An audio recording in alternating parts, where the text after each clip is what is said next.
4-5 गोष्टी जर तत्त्वज्ञानाचं लिहून आणल्या आणि त्या जर त्या पद्धतीने बोललो तर ते ऐकायला फार छान वाटेल, पण त्यातलं कळणार काही नाही. तसं होता कामा नये. मी एकदा म्हणून दाखवतो, अर्थ सांगतो आणि मग कथेकडे बोलू. अहमेवासमेवाग्रे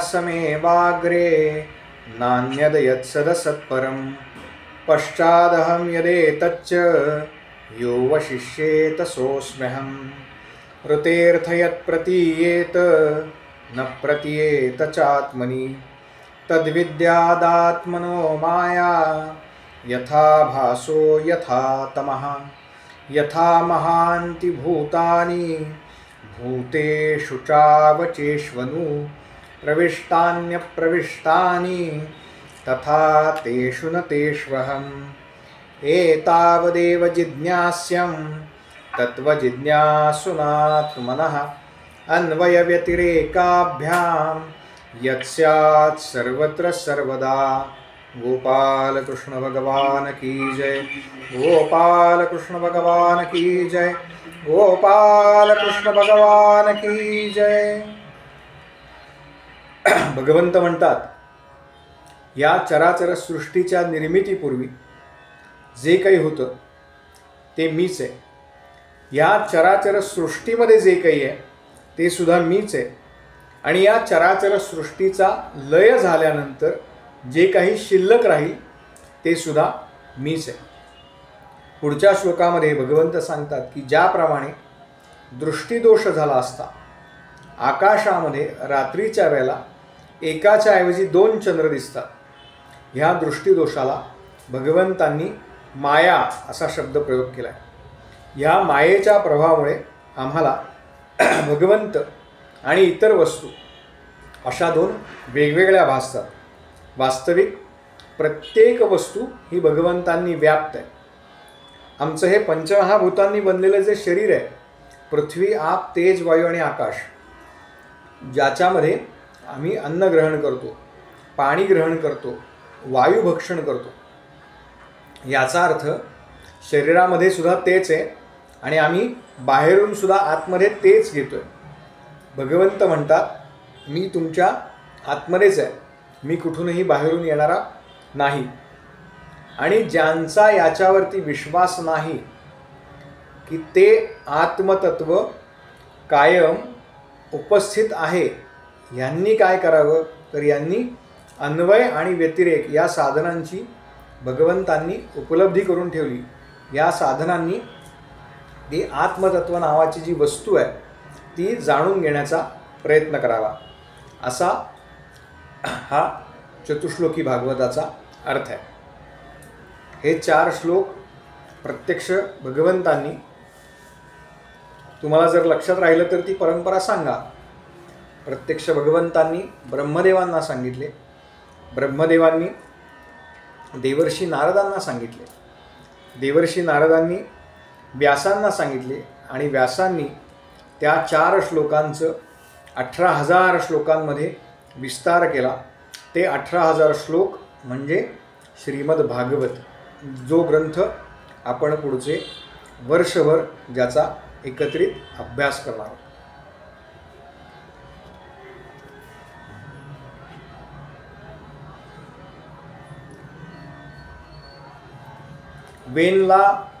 वेनाला त्या सगळ्या ऋषीमुनींनी मारलं, इथपर्यंत आपण मागच्या वेळेला आलो होतो, बरोबर ना? आत्ता तुम्ही सांगितलं, त्याच्या पुढचं काही सांगितलंय का नाही? तिथपर्यंत नाही, तुम्ही म्हणालात की पुरंजन आणि पुरंजनी त्याची कथा घेणार नाही, फक्त थोडक्यात नाही सांगेन ती. हां, ती पुढे वेळ आहे, ठीक आहे. हा जो वेन होता राजापर्यंत थोडंसं आलं. हां, बरोबर. पण मी जास्ती बोलत नाही. नाही वेन राजाला या सगळ्या ऋषीमुनींनी केवळ हुंकारांनी संपवलं असा उल्लेख आहे भागवतामध्ये. म्हणजे मंत्रांचं सामर्थ्य काय आहे, मंत्र ज्याप्रमाणे चांगली गोष्ट करू शकतात, ज्यावेळेला यज्ञयाग होतात त्यावेळेला मंत्राद्वारे त्या देवतेला आहुती दिली जाते, त्या देवतेला बोलवलं जातं आणि तिचा आविर्भाग दिला जातो. त्याचप्रमाणे आपण आत्ता बघितलं की 22 तारखेला जी प्रभू रामलल्लांची मूर्तीची प्राणप्रतिष्ठापना झाली. एक दिवस अलीकडे आपल्या सगळ्यांना तो फोटो व्हॉट्सअपवरती मिळाला असेल किंवा आपण पाहिला असेल, ही मूर्ती बसवणार, ही मूर्ती बसवणार, ही मूर्ती बसवणार. पण प्रत्यक्ष ज्या वेळेला मूर्तीची प्राणप्रतिष्ठापना म्हणजे मूर्ती आहे ती, तिच्यामध्ये प्राण नाही आहे, त्यावेळेला त्या मूर्तीमध्ये त्या देवतेचे मंत्र असतात, जे मंत्र म्हणून त्या मूर्तीमध्ये प्राण फुंकले असा आपण शब्दप्रयोग करतो किंवा ऐकलेला असेल, सैन्यामध्ये प्राण फुंकले. अशा पद्धतीनं मंत्राचं सामर्थ्य एवढं आहे की त्या मंत्राद्वारे आज जर आपण त्या रामलल्लांची मूर्ती बघितली तर जो फोटो आपल्याला आधी मिळाला आहे, बहुतेक जण असं म्हणतात की ही जी आहे ना, ही वेगळी मूर्ती आहे कुठली तरी. कारण तिचं मुख आणि आत्ता जी मूर्ती बसवलेली आहे किंवा आत्ता जी मूर्ती त्या ठिकाणी विराजमान आहे, तिचं मुख याच्यामध्ये प्रचंड तफावत आहे. किती आहे तर फार वेगळं दिसायला. आत्ताचं मुख तुम्ही जर बघितलं तर ते राजीव लोचन आणि जे काही मुख प्रसन्न वदन आहे ना, हसतायत प्रभू रामचंद्र. 5 वर्षाचं बालकाच्या मुखावरती जे भाव आहेत, आपण गोविंददेव गिरीजींची मुलाखत ऐकली असेल सगळ्यांनी, कशा पद्धतीनं त्या सगळ्याची योजना होती, रचना होती. तर आत्ताची जी मूर्ती आहे ती इतकी प्रसन्न आहे. का प्रसन्न वाटते, का त्या मूर्तीमध्ये, का आपण देवामध्ये मंदिरांमध्ये जातो त्या ठिकाणी एक विशिष्ट ऊर्जा तयार झालेली असते आणि ती ऊर्जा आपल्या शरीरामध्ये सामावून घेण्यासाठी म्हणून आपण त्या ठिकाणी जातो. अशा पद्धतीनं जर मूर्तीमध्ये प्राण फुंकले जाऊ शकतात, त्याच पद्धतीनं इथे जो उल्लेख आला आहे की सर्व ऋषी एकत्र झाले, ऋत्विजे एकत्र झाले आणि त्यांनी केवळ हुंकार केला आणि या हुंकाराने हा जो राजा आहे वेन त्याला संपवला. दुष्ट प्रशासक जो होता त्याला संपवला आणि हे सगळे त्या ठिकाणाहून निघून गेले असा उल्लेख आहे. वेनची जी माता आहे तिनं काय केले, तिने ह्या वेनाचा जो देह आहे तो सांभाळून ठेवला आहे, जतन करून ठेवला आहे. आपण आज सुद्धा बघतो की तेलामध्ये काही शेकडो वर्षापूर्वीचे अवशेष जतन करून ठेवले जातात. विशिष्ट प्रकारचं तेल असतं, त्याच्यामध्ये ते साठवले जातात. किंवा अगदी समजायला सोपं म्हणून तुम्हाला सांगतो, किंवा जो प्रकार आपल्या बहुतेकांनी केव्हा ना केव्हा तरी ऐकला असेल, हल्लीच्या काळामध्ये ज्यावेळेला नवीन बालक जन्माला येतं त्यावेळेला मातेची आणि बालकाची जी नाळ असते, तर ती नाळेचं जेव्हा छेदन होतं तेव्हा त्यातला काही भाग हल्ली तुम्हाला पुढच्या 25 वर्षाकरता हा जतन करून ठेवता येतो, सांभाळून ठेवता येतो. एका विशिष्ट डिग्रीला विशिष्ट केमिकलमध्ये घालून ती जतन करून ठेवतात. आणि याचा उपयोग केव्हा होतो तर जेव्हा म्हणजे दुर्दैवानं एखादा मोठा अपघात किंवा अशा पद्धतीचं काही त्या बालकाबरोबर झालं वय वर्ष 25पर्यंत, तर त्या नाळेमधलं किंवा त्याच्या आजूबाजूला जे लागलेला सगळा जो पदार्थ आहे, तर त्या पदार्थापासून किंवा तो पदार्थ त्या शरीराच्या दुखापत झालेल्या भागावरती उपचाराकरता म्हणून वापरतात. म्हणजे त्याचं सामर्थ्य एवढं आहे, मला सांगायचं आहे की 25 वर्ष तो जतन करता येतो आणि तो त्या कालावधीमध्ये त्या मुलाला काही झालं तर तो वापरता येतो. याच पद्धतीनं स्टेम सेल्स म्हणतात त्याला. याच पद्धतीनं या वेनाचं सगळं शरीर आहे ते सांभाळून ठेवलं आहे त्याच्या मातेनं. पण वेन राज्यावरून हटला म्हणजे गेला आणि राज्यामध्ये अराजकता माजायला सुरुवात झाली. का? कारण राज्याला कोणी वाली नाही. राजा जर नसेल, प्रशासक जर नसेल, तर ते राज्य चालणार कोणाच्या भरोश्यावरती? त्यामुळे अशा पद्धतीनं सगळ्या देशामध्ये अराजक माजायला लागलं. आणि म्हणून काही ऋषींनी असं ठरवलं की आपण वेनच्या शरीरातल्या विविध भागांपासून मंथन करू आणि त्याच्यापासून त्याचा पुढचा वंश निर्माण करू, तयार करू. आणि म्हणून राजाच्या मांडीपासून, मांडीचं मंथन झालंय असं सांगतात, आणि त्याच्यापासून एक बुटका पुरुष निर्माण झाला, काळ्या वर्णाचा होता. त्यानं विचारलं की मी काय करू, मी कोण आहे, मी काय करू. त्यावेळेला ऋषींनी त्याला आज्ञा केली, निषिद्ध, म्हणजे तू काही करू नकोस, तू बस. निषेध याचा अर्थ बस. आणि त्याला पुढे निषाद असं नाव पडलं. निषाद जे आपण बघतो सगळे, ते ह्या निषिदाचे वंशज. कारण हा पापकर्मामध्ये व्यग्र होता. मुळात वेन राजा हा पापी होता, त्यामुळे त्याचा हा वंश असल्यामुळे हा सुद्धा एका अर्थानं पापी प्रवृत्तीचा होता. आणि म्हणून तू काहीही करू नकोस, तू बस, असं त्याला सांगितलं. आणि त्याच्यानंतर वेन राजाच्या बाहूपासून मंथन केलेलं आहे. दोन्ही बाहूंपासून मंथन केलं असं काही टीकेमध्ये आहे, काही भागवताच्या टीकांमध्ये. त्याच्यापासून एक स्त्री आणि एक पुरुष अशी जोडी उत्पन्न झाली असा उल्लेख आहे. आता ते ज्यावेळेला उत्पन्न झाले तेव्हा त्यांच्याकडे बघून असं लक्षात आलं की हे भगवंतांचे अवतार आहेत साक्षात.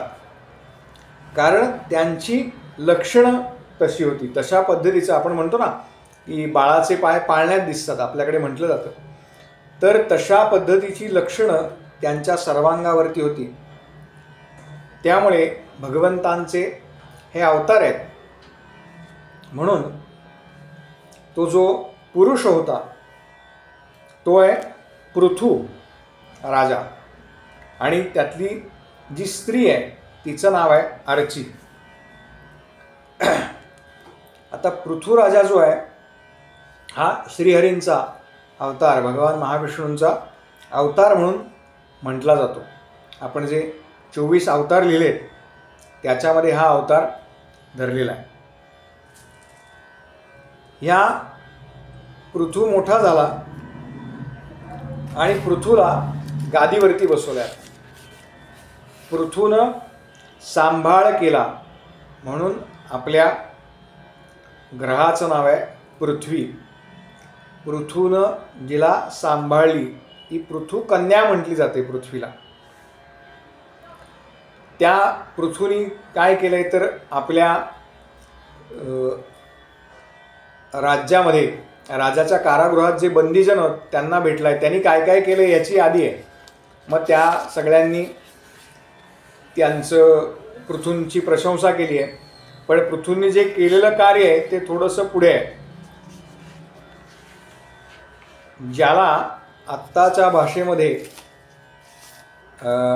टाउन प्लॅनर असं म्हणतात, किंवा आर्किटेक्ट जो आहे. तर हा पृथ्वीराजा हा जगातला पहिला टाउन प्लॅनर आहे विश्वातला. याचं कारण त्याने अनेक वर्ष राज्य केल्यानंतर त्याच्याकडे जेव्हा गावातले सगळे नगरजन आले त्यावेळेला त्याच्या असं लक्षात आलं की यांची जी तक्रार आहे ती अशी आहे की आम्ही धान्य पेरतोय पण पृथ्वीमधून ते पुन्हा आम्हाला काही परत मिळत नाही आहे. पृथ्वी आता काही देत नाही आहे. याचं कारण सांगितलेलं आहे. त्या काळामध्ये सुद्धा पृथ्वीवरती एकूण, ज्याला आत्ता आपण केमिकलयुक्त शेती म्हणतो, म्हणजे तात्पुरता फायदा मिळतो, त्याच्यानं तात्पुरतं पीक येतं, पण काही काळानंतर ती संपूर्ण जमीन नापीक होते. हेच त्या काळात झालेलं आहे. आपण कथा अगदी कथा स्वरूपात ऐकणार आहोत, पण त्याच्या मागचं तत्व काय?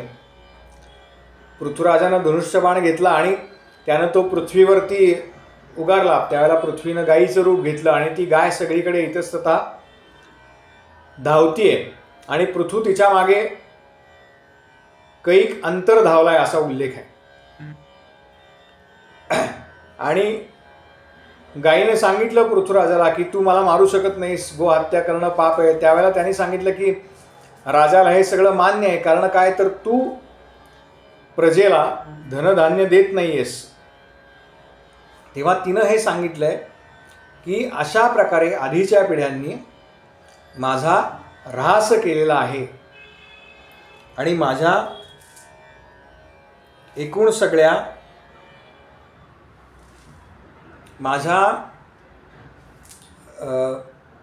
माझ्या शरीरावरती अशी कुठलीही जागा नाही आहे जिथे पाणी थांबू शकेल, जिथे सपाट जमीन आहे, जिथे खड्डे आहेत.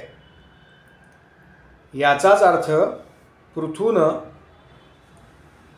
एका पद्धतीनं तिच्यावरती कशा पद्धतीनं नगराची रचना असावी, कशा पद्धतीनं शेती करता जमीन राखीव असावी, कशा पद्धतीनं रासायनिक औषधं किंवा रासायनिक खतं वापरू नयेत, तर गोमययुक्त शेती ही करावी, ह्याच्याकरता पृथ्वीनं सर्वात पहिल्यांदा प्रयत्न केलेत असा उल्लेख आहे. पृथ्वीनं त्या गाईचं दोहन केलं असा उल्लेख आहे. आता दोहन याचा अर्थ एका अर्थाने दूध काढणे असं आहे. गाईचं रूप आहे त्यामुळे दोहन असा शब्द आहे. पण दोहन याचा अर्थ काय तर मशागत एका अर्थानं. अशा पद्धतीनं ह्या पृथ्वी मातेची मशागत केली. तिनं सांगितलं हे सगळं जे धान्य आहे ते माझ्यामध्ये आहे, पण ते मी का परत देत नाही, तर अशा पद्धतीनं माझ्यावरती अत्याचार झालेत. तेव्हा हे राजा तू माझं दोहन कर, माझी मशागत कर. आपल्या सगळ्यांना ती गोष्ट माहिती आहे. 2 शेतकरी असतात. एक शेतकरी त्याची पडीक जमीन असते, 2-3 वर्ष काही पाऊस पडत नाही, त्यामुळे एक शेतकरी वर्षभर प्रयत्न करतो आणि थांबतो. दुसरा शेतकरी मात्र 2-3 वर्ष सलग प्रयत्न करतो आणि ज्यावेळेला पाऊस येतो त्यावेळेला जो नेहमी प्रयत्न करणारा आहे त्याच्या शेतामध्ये टाकलेलं बी जे असतं ते योग्य वेळेत रुजतं आणि त्याच्यातनं चांगलं धान्य येतं. आणि जो ह्या सगळ्याला कंटाळलेला असतो त्याच्या शेतातनं काही तेवढं धान्य येत नाही. ही कथा एवढ्या करता आहे की ज्या वेळेला आपण एखादी गोष्ट सुरू करतो तेव्हा त्याच्यामध्ये जर आपण सातत्य ठेवलं, सातत्याने प्रयत्न केले, तर त्याला निश्चित कधी ना कधीतरी फळ मिळतं. ह्याच्याकरता ही कथा आहे. याच पद्धतीनं पृथ्वीराजाने तिचं दोहन केलं आहे.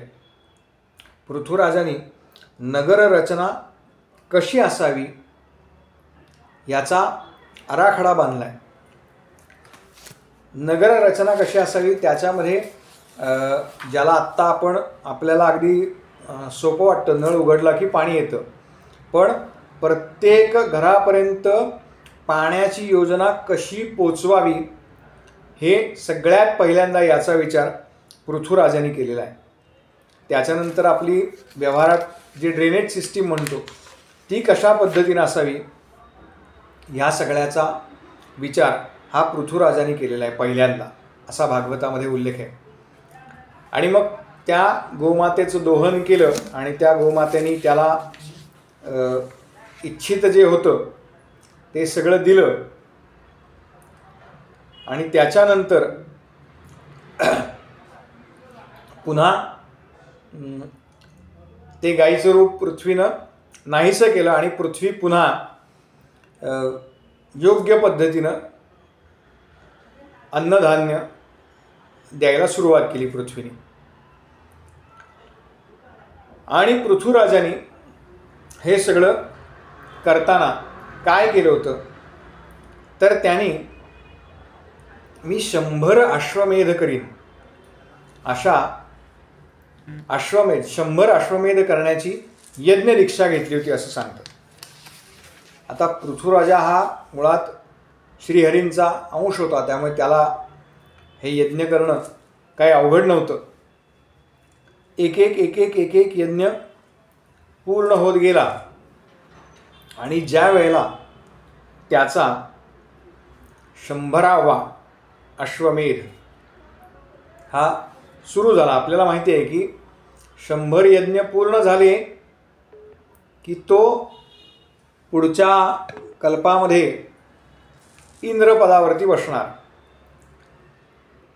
आणि मुळात ज्यावेळेला 100 यज्ञ पूर्ण व्हायला येतात किंवा पूर्ण होतात एखाद्या राजाचे, त्यावेळेला इंद्राला सगळ्यात पहिल्यांदा भीती वाटते असा उल्लेख आहे.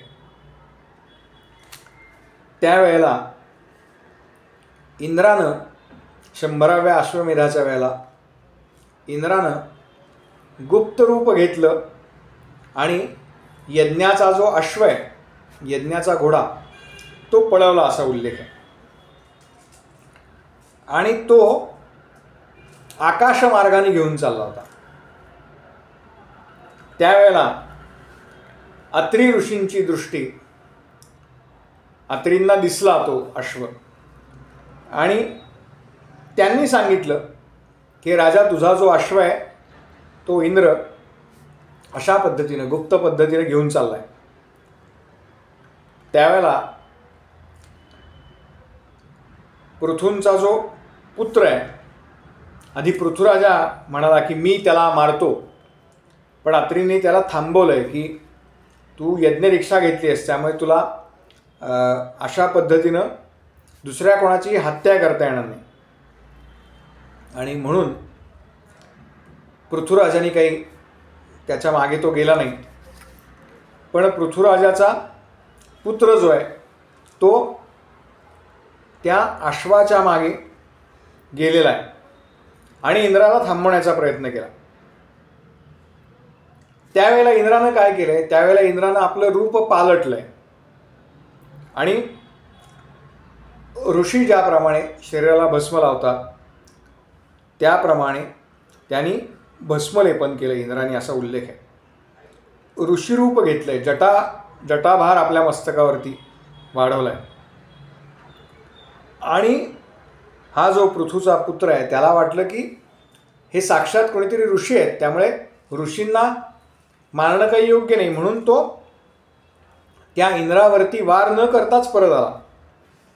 पण त्यावेळेला अत्री ऋषींनी त्याला सांगितलं की इंद्र अशा प्रकारे मायावी रूप घेतोय, तेव्हा तू पुन्हा जा आणि त्याला ठार मार, नाही तर तो यज्ञामध्ये पुन्हा विघ्न आणेल. त्यावेळेला मोठ्या प्रमाणावरती ह्या दोघांचं युद्ध त्या ठिकाणी झालेलं आहे. आणि तो जो घोडा होता इंद्राने पळवून आणलेला, तो इंद्राने सोडून दिला आणि इंद्र त्या ठिकाणून निघून गेला. अशा पद्धतीनं त्यानं पराक्रम गाजवला. म्हणून त्या पृथ्वीराजा जो आहे त्याच्या पुत्राचं नाव विजिताश्व असं ठेवलेलं आहे त्या ठिकाणी. असं 2दा-3दा घडलेलं आहे की इंद्राने वेश बदलून यायचा आणि त्याच्यावरती धनुष्यबाण घेऊन कोणी सिद्ध झालं की तो घोडा सोडून द्यायचा आणि मग त्या वेळेला जी काही नावं पडली आहेत त्याचा उल्लेख आहे. पण असं किती वेळ सहन करणार, कारण यज्ञ तर त्या वेळेमध्ये पूर्ण व्हायला पाहिजे. म्हणून पृथूंनी पुन्हा त्याच्यावरती शस्त्र धरलेलं आहे. त्यावेळेला पुन्हा त्यांना थांबवण्यात आलं आणि त्यावेळेला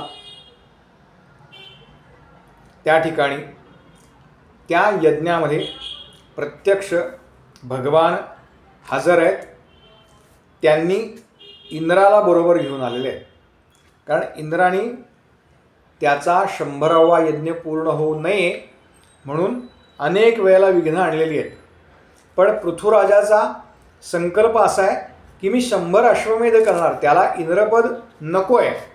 त्यांनी इंद्र व्हावं म्हणजे मी इंद्रपदाला पोचावं म्हणून ते काही यज्ञ केलेले नाहीत. त्यानं यज्ञ केलेत कारण त्यांनी तसा संकल्प सोडला आहे आणि म्हणून त्यांनी ते केले.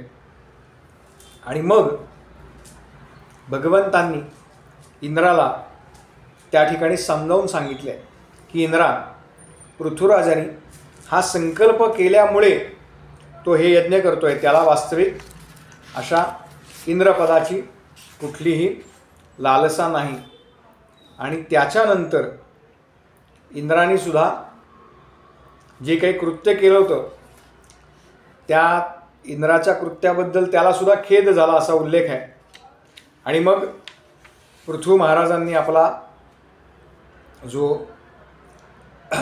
शेवटचा यज्ञ होता 100वा अश्वमेध तो पूर्ण केला. आणि त्याच्यानंतर त्यांनी आपल्या सगळ्या प्रजेला उपदेश केला. हा उपदेश जो आहे तो आपण नेहमी ऐकतो. आपण नेहमी ऐकतो अशाकरता सांगतोय की आपण फक्त ऐकतो, त्याप्रमाणे वागत नाही. म्हणजे त्यांनी चांगलं वागा सांगितलंय, चोरीमारी करू नका, कोणाला फसवू नका, अशा पद्धतीचा हा उपदेश आहे.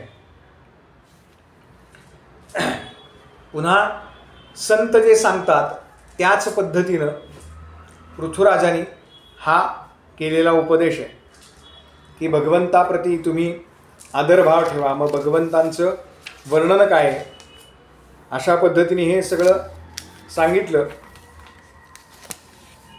त्याच्यानंतर पृथ्वीराजांना सनकादिकांनी उपदेश केला. पृथ्वी ज्या वेळेला हा सगळा उपदेश करत होते भगवंतांबद्दलचा आपल्या सगळ्या प्रजेला, त्यावेळेला सनकादिक तिथे आलेले. आणि या सनकादिकांनी पृथ्वीराजाला उपदेश केला आहे.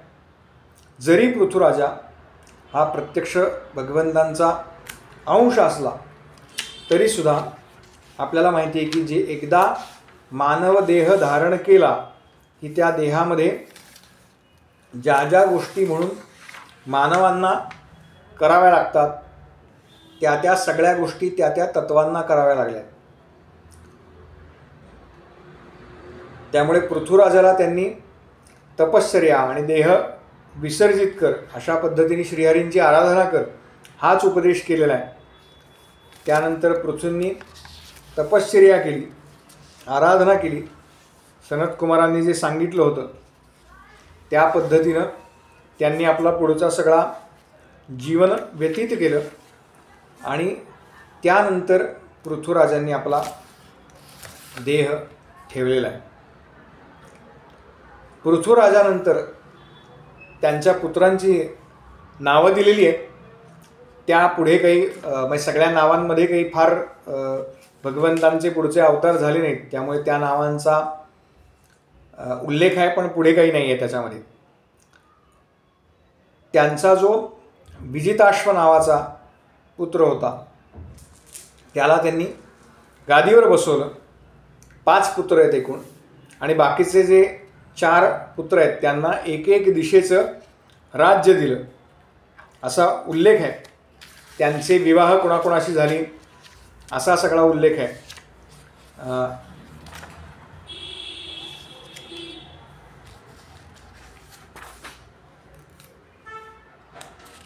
आणि त्यानंतर प्रचेतांची जी कथा येते त्या प्रचेतांच्या उपदेशामध्ये पुरंजन आख्यान येतं. आख्यान सांगतो, कथाभाग सांगतो सगळा. भगवान शिवांची आराधना करण्याकरता म्हणून हे प्रचेता जे आहेत हे पाण्यामध्ये उभं राहून भगवान रुद्रांची तपश्चर्या करतायत, भगवान शिवांची तपश्चर्या करतायत. 10,000 वर्ष जप करतायत, 10,000 वर्ष तपश्चर्या करतायत असा उल्लेख आहे. आणि याच कालावधीमध्ये प्राचीन बर्ही नावाचा एक राजा आहे. तो राजा कर्मकांडामध्ये अत्यंत आसक्त झाला आहे, रममाण झाला आहे. म्हणजे त्याला कर्मकांडाशिवाय वेगळं काही दिसतच नाही आहे. आणि त्या प्राचीन बर्हीकडे देवर्षी नारद आलेले आहेत.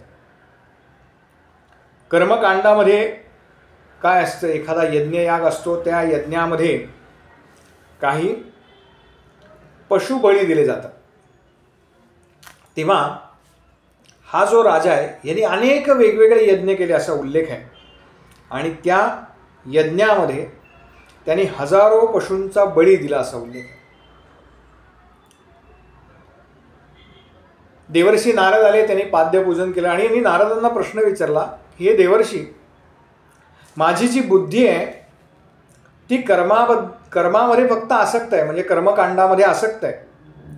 तेव्हा मला परमकल्याण जे असतं त्याची काही कल्पना नाही. तेव्हा या परमकल्याणाबद्दल मला तुम्ही उपदेश करावा, विशुद्ध ज्ञानाचा उपदेश करावा, ज्यामुळे मी या कर्मबंधनातून सुटून जाईल, मोकळा होईल. तेव्हा नारदांनी त्याला सांगितलं की राजा, तू आत्तापर्यंत हे जे पशु बळी दिलेले आहेत यज्ञामध्ये, ते काय करतायत तुला माहिती आहे का? असं म्हणून नारद म्हणाले, राजा, जरा तू आकाशाकडे पहा. हे सगळे पशु, ज्या पशूंचा तू बळी दिलायस, हे सगळे तू त्यांना जो क्लेश दिलायस, तू त्यांना जो त्रास दिलायस, त्याचा बदला घेण्यासाठी म्हणून तुझी वाट पाहत या सगळ्या मार्गामध्ये उभे आहेत म्हणाले. तू ज्या वेळेला परलोकात जाशील त्यावेळेला हेच सगळे पशु आपल्या शिंगांनी तुला भोसकतील, तुला यातना देतील.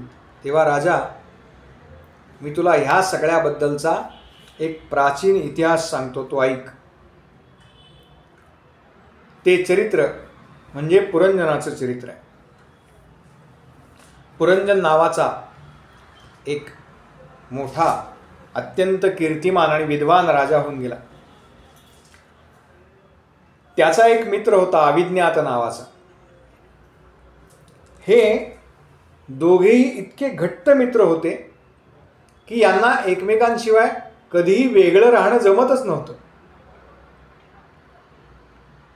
आणि एक दिवस हा पुरंजन आपल्याला राहण्याकरता योग्य ठिकाण कुठलं हे पाहण्यासाठी पृथ्वीवरती फिरत होता. पृथ्वीवरती फिरता फिरता फिरता फिरता त्याला असं सांगतात, त्याला पहिल्यांदा कुठलीच जागा पसंत पडली नाही जिथे सर्व आपण उपभोग घेऊ शकू. आणि म्हणून हिमालयाच्या दक्षिणेला त्यानं एक नगर पाहिलं, ज्या नगराला 9 दारं होती आणि सर्व लक्षणांनी सुसंपन्न अशी ती नगरी होती. त्या नगरीचं भलं मोठं वर्णन आहे. ती कशा पद्धतीने होती, कशा पद्धतीनं फुलांचे ताटवे होते, कशा पद्धतीनं बगीचे होते. त्या नगरामध्ये सर्व प्रकारचे भोग त्या नगरीमध्ये उपलब्ध होते. आणि त्याचबरोबर हिंडता हिंडता हिंडता राजा त्या नगरीमध्ये पोचला. त्यावेळेला त्याने असं पाहिलं की एक अत्यंत सुंदर स्त्री त्या ठिकाणी आलेली आहे. त्या स्त्रीबरोबर राजकन्या वाटावी अशी स्त्री आहे. हा राजा आहे पुरंजन, त्यामुळे त्याला स्वाभाविक राजकन्येची लक्षणं माहिती आहेत. म्हणून त्यानं तिच्याकडे पाहिल्यावरती त्याला वाटलं की ही कोणा स्त्री कोणती तरी राजकन्या असावी. तिच्याबरोबर 10 सेवक आहेत आणि हा प्रत्येक सेवक जो आहे तो 100 नायिकांचा पती आहे. म्हणजे एवढ्या दासी आहेत तिच्याबरोबर. त्याचबरोबर एक साप आहे 5 फण्यांचा. तो साप रक्षक म्हणून सगळ्या बाजूनी तिचं रक्षण करतोय. आणि स्वाभाविकपणे ती युवती आता विवाहाच्या वयाची आहे आणि ती ह्या राजाच्या दृष्टीला पडली असा उल्लेख आहे. तिचा वर्ण कसा आहे, ती दिसायला कशी आहे, तिचं रूप कसं आहे, कुठल्या रंगाची साडी परिधान केली आहे, इथपासून या सगळ्या भागवतामध्ये उल्लेख आहेत. त्या भागामध्ये आपण जायला नको. पण त्या राजानं पुरंजनानं तिला विचारलं की तू कोण आहेस, कोणाची कन्या आहेस, तू इथे कशी काय आलीस, मुळात हे नगर काय आहे हे मला सांग. तेव्हा तिनं सांगितलं की राजा, ही नगरी माझी आहे. ही नगरी मुळामध्ये कुणी वसवली हे मला काही माहिती नाही, पण माझ्या आजूबाजूला असलेले हे जे पुरुष आहेत ते माझे मित्र आहेत. त्यांच्याबरोबर या ज्या नारी आहेत त्या माझ्या मैत्रिणी आहेत. आणि मी ज्या वेळेला झोपते त्यावेळेला हा जो सर्प आहे तो जागा राहून या सगळ्या नगरीचा रक्षक आहे. आम्ही ज्या वेळेला झोपतो त्यावेळेला या नगरीचं रक्षण हा सर्प करतो. तेव्हा राजा, तू ज्या अर्थी या ठिकाणी आलास त्या अर्थी तू माझ्या कल्याणाकरता आला असशील आणि आपण दोघं मिळून या नगरीचा उपभोग घेऊ, अनेक काळ सुखामध्ये घालवू. अशा पद्धतीनं त्या दोघांनी एकमेकांबरोबर 100 वर्ष एकत्र राहून जे सगळे भोग असतात ह्या भोगांचा उपभोग घेतला. आणि तो राजा इतका त्या पुरंजनीपायी वेडा झाला होता असा उल्लेख आहे. तो तिला कधीही मोकळं सोडतच नसे, कायम त्याला पुरंजनी बरोबर हवी. दोघेही कधीही एकमेकांना सोडत नाहीत असा उल्लेख आहे. आणि तिनं एक दिवस पुरंजन आणि पुरंजनी शय्येवरती झोपले होते रात्रीच्या वेळेला आणि दुसऱ्या दिवशी उठून सकाळी पुरंजनाच्या मनामध्ये आलं आणि म्हणून तो शिकारीला गेला असा उल्लेख आहे. आपल्याला सोडून पुरंजन शिकारीला गेला या विचारानं पुरंजनी रागावली. तो ज्यावेळेला परत आला त्यावेळेला पुरंजनी त्याच्यावरती रागावली असा उल्लेख आहे. आणि त्याला सोडून गेली आहे तो येण्यापूर्वी, म्हणजे त्याला आलेलं पाहिलं आणि त्याच्या आधी ती महालामधून निघून गेली. त्याने सगळं आपलं आवरल्यानंतर तो आपल्या पत्नीला शोधायला लागला. त्यावेळेला ती त्याला कुठे दिसली नाही आणि ती नाही यानं पुरंजन राजाला अतीव दुःख झालेलं आहे, कारण तिचा विरह आता सहन होत नाही. देवर्षी नारद म्हणतात, राजा, त्या स्त्रीच्या संगानं पुरंजनाचा विवेक नष्ट झाला होता आणि म्हणून आपल्या राणीला शोधत ती ज्या ठिकाणी राजा आपल्याला सोडून गेला, न सांगता गेला, या दुःखानं विरहित होऊन एका ठिकाणी जमिनीवरती झोपली होती अस्ताव्यस्त. त्या ठिकाणी तिच्या शेजारी झोपलाय आणि तिची मनधरणी करतो असा उल्लेख आहे. ते सगळे प्रयत्न त्यानं चालू केले, त्या सगळ्याचा उल्लेख आहे. आणि त्याच वेळेला ह्या पुरंजनाच्या ही जी नगरी आहे त्या नगरीवरती शत्रूंनी हल्ला केला. चंडवेग आणि त्याची लढाई आहे, या लढाईचा उल्लेख आहे. त्या चंडवेगाबरोबर त्याची लढाई झाली आणि ती सगळी नगरी त्याची लुटली गेली. त्यावेळेला त्या सर्पानी कसा त्याला अडवण्याचा प्रयत्न केला ते सगळे उल्लेख आहेत. आणि त्यानंतर तो पुरंजन अनेक वीरांबरोबर एकट्यानेच युद्ध केलं होतं. तेव्हा तो अतिशय थकला. आता हा थकला ह्याच काळामध्ये असं सांगतात की बहिर्ष्मन जो आहे त्याची कन्या जिचं नाव जरा आहे, ही जरा वर संशोधनाकरता फिरतीये आणि तिची फिरता फिरता ह्या सगळ्यांबरोबर गाठ पडली.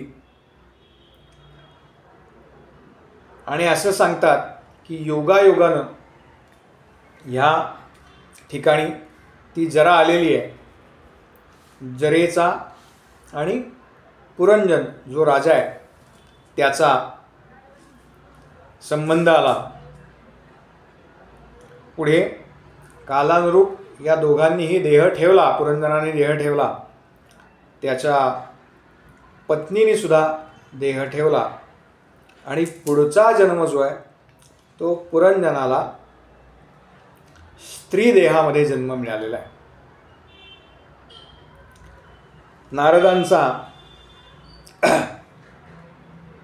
नारदांचं भ्रमण चालू आहे त्रैलोक्यामध्ये आणि पुरंजनाला पुढचा देह जो आहे तो स्त्री देह मिळाला. त्यावेळेला त्यांनी कशा पद्धतीनं त्याचा विवाह झाला त्या स्त्री देहाचा, अशी सगळी कथा सांगितली. आणि जवळजवळ 100 वर्ष मध्ये निघून गेलेली आहेत. त्याच्यानंतर ज्या वेळेला हा पुरंजन जो आहे, जो आता स्त्री देह मिळाला आहे, मलयध्वज नावाचा राजा, त्याच्याबरोबर तिचा विवाह झाला आहे.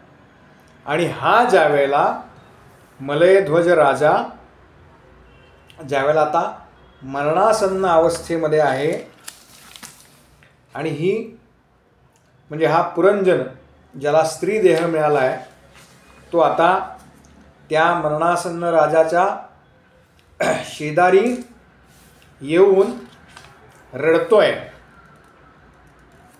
त्यावेळेला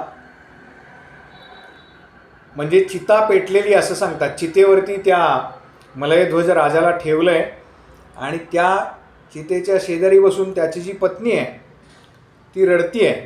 त्यांना वनामध्ये जावं लागलं वगैरे असे उल्लेख आहेत. ती रडतीये. त्यावेळेला आधीच्या जन्मातला अविज्ञात नावाचा त्याचा जो मित्र आहे तो त्या ठिकाणी आलेला आहे आणि त्याने विचारलंय की तुला आठवतोय का मी कोण आहे? मी आणि तू पूर्वी एकमेकांचे मित्र होतो, परंतु विषय उपभोगांच्या इच्छेमुळे तू माझा त्याग केलास, तू मला सोडून गेलास आणि तू पृथ्वीवरती हिंडायला लागलास.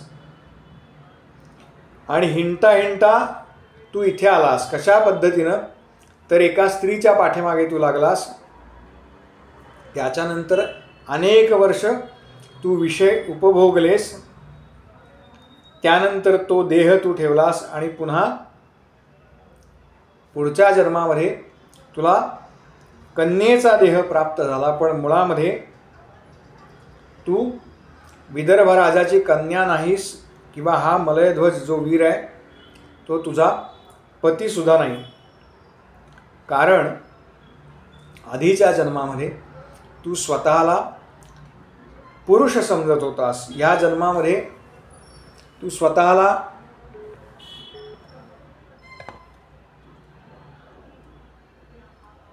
स्त्री समजतोयस. तेव्हा मुळामध्ये तू पुरुषही नाहीस आणि स्त्रीसुद्धा नाहीस.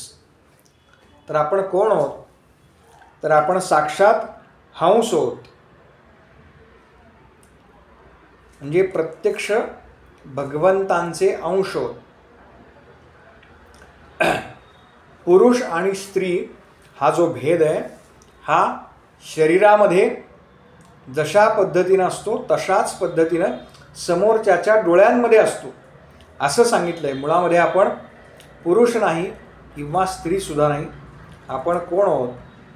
तर आपण तो भगवंतांचा अंश आहोत. आत्मा हा स्त्रीसुद्धा नाही आणि आत्मा हा पुरुषसुद्धा नाही.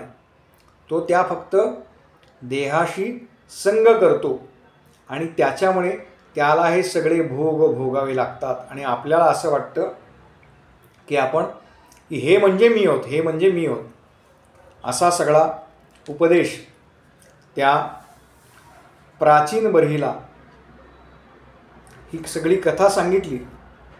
आणि ज्या वेळेला हा उपदेश त्याचा पूर्ण झाला त्यावेळेला असं सांगतात की आत्ता आपल्याला का वाटतंय आपण भगवंता आणि इतर वस्तू अशा वेगवेगळ्या का भासतात आपल्याला? तर आपण त्या तत्वापासून खूप लांब आलेलो आहोत. आपल्याला त्या तत्वाकडे जाण्यासाठी म्हणून हा मार्ग आहे. हे जेव्हा त्याला कळलं त्यावेळेला भगवंतांपासून आपला वियोग झाला आहे याची आठवण त्याला झाली. आणि जे ज्ञान आहे परमज्ञान, त्या ज्ञानाची प्राप्ती झाली. हा सगळा कथाभाग नारदांनी प्राचीन बर्हीला सांगितला. तेव्हा राजा, तू अशा पद्धतीनं जर केवळ कर्म करायचं, कर्मकांड करायचं म्हणून जर पशु मारत असतील तर तुला हे सगळं भोगावं लागेल. पुरंजन म्हणजे कोण आहेस? तर पुरंजन म्हणजे नारद सांगतात, राजा पुरंजन म्हणजे तू आहेस. आणि पुरंजनी कोण आहे? तर ही पुरंजनी म्हणजे तुझी बुद्धी आहे. ती बुद्धी म्हणजेच पुरंजनी आहे. हिच्यामुळेच आपण काय होतो राजा? तर देह आणि इंद्रिय यांच्या मागे लागतो आणि मग पुढे विषय उपभोग जे घेतो त्याच्यामुळे आम्हाला शरीराला ते सगळे भोग भोगावे लागतात. तेव्हा राजा, तू या सगळ्याचा त्याग कर. हे जे पशु तू मारलेस या सगळ्यांबद्दल प्रायश्चित्त कर. त्याच्यानंतर प्राचीन बर्हीने असं सांगतात की या सगळ्याचा त्याग केला. पुन्हा जे गीतेचं तत्व आहे की मी आणि माझे हा भाव जोपर्यंत जात नाही तोपर्यंत त्या अवस्था प्राप्त होत नाहीत. तोच सगळा उपदेश देवर्षी नारदांनी राजाला केला आहे. त्याचा मी आणि माझे हे जे त्याचं अज्ञान होतं ते दूर केलं आणि तो राजा पुन्हा परमपदाला पोचला. त्याला आत्मज्ञान प्राप्त झालं असा उल्लेख आहे. आणि पुरंजन आख्यानानंतर भागवतामध्ये जी कथा येते ती कथा म्हणजे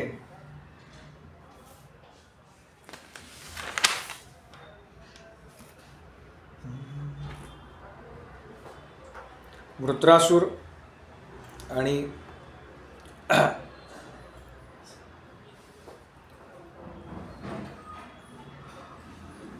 नाही, क्षमा करा, वृत्रासुर नाही, पुरंजनाख्यान